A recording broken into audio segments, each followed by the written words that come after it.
Hello Year 8 and welcome to today's lesson.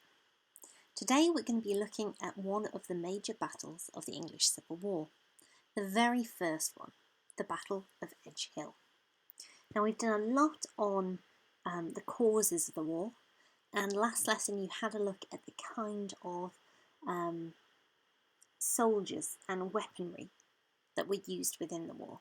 So today we'll focus in on a single battle.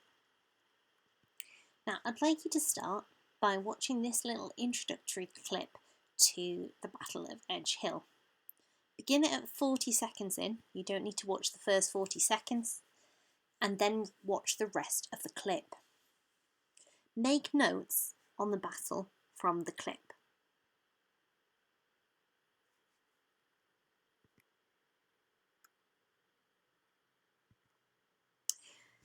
Now, hopefully you know a little bit about the battle. Edgehill was the first big battle of the English Civil War. It took place in 1642, and there you can see Edgehill shown on the map. Now, the king had fled London and he'd gone to York. However, it was really important that he retake the capital. So Charles started to move his forces southward. They were trying to meet up with forces coming from the Welsh borders there as well.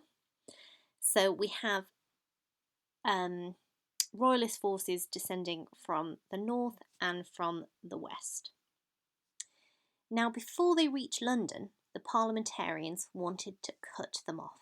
So the Earl of Essex moved his forces to intervene and prevent the Royalist forces from advancing on London. The two sides ended up meeting in the middle of the country there, at Edgehill, which is in Warwickshire, just a bit north of Banbury. The forces were relatively evenly matched, with the parliamentarians being led by the Earl of Essex and the Royalist forces being led by Charles. Also important in the Royalist forces was Charles's dashing nephew, Prince Rupert, who was a real cavalier and dandy. Now, the king set up his forces on the top of a ridge at Edgehill. And there we can see them lined up in blue with the ridge behind them. It's titled Edgehill. That's the view from the ridge today. So the parliamentarian forces were at the bottom of the ridge, and the Royalist forces were at the top.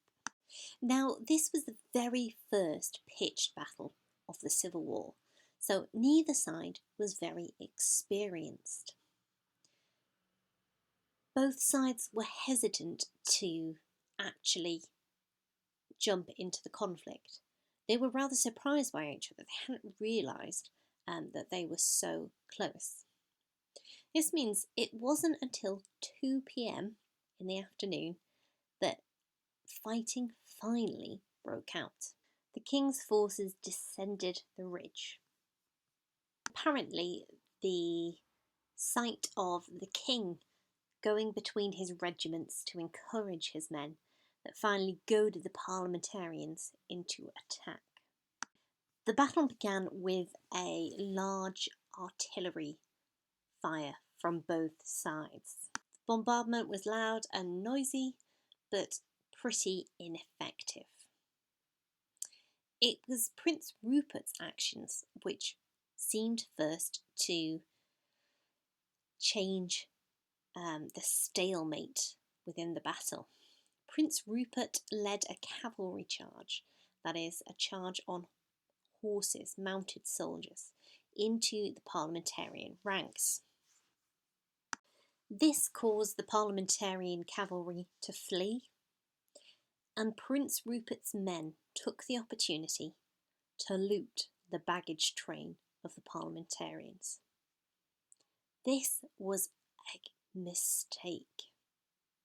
His men were so busy looting that they no longer played a part in the battle, and the parliamentarians were able to push forward and turn the battle to their advantage, whilst the key cavalry of the king were busy looting.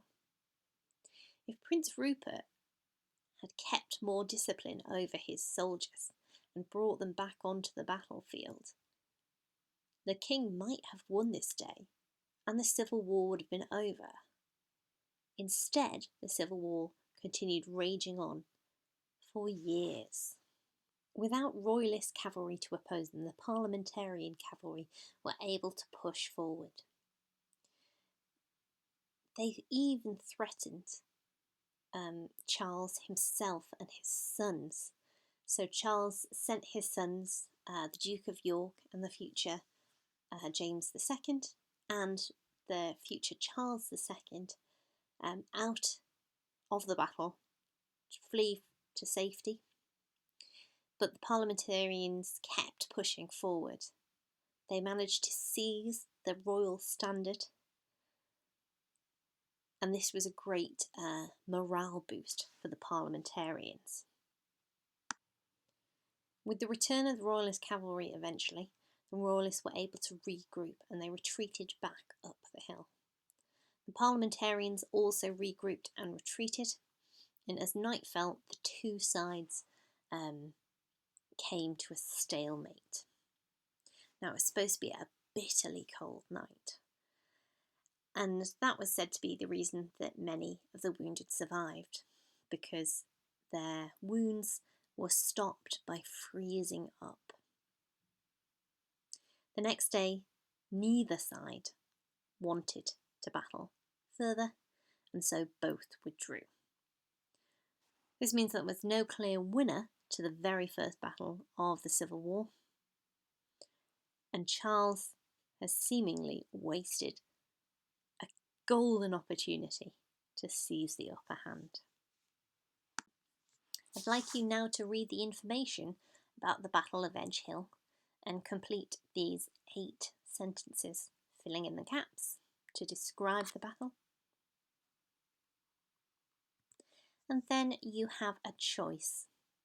You can either create a storyboard to show the Battle of Edgehill, or you can imagine you're a soldier at Edgehill and write a piece of descriptive writing to explain the fighting that you saw. So what did you hear? What did you see? What did you smell? How did you feel? If you'd like to know more about the battle, why not watch this documentary here? Well done, Year 8.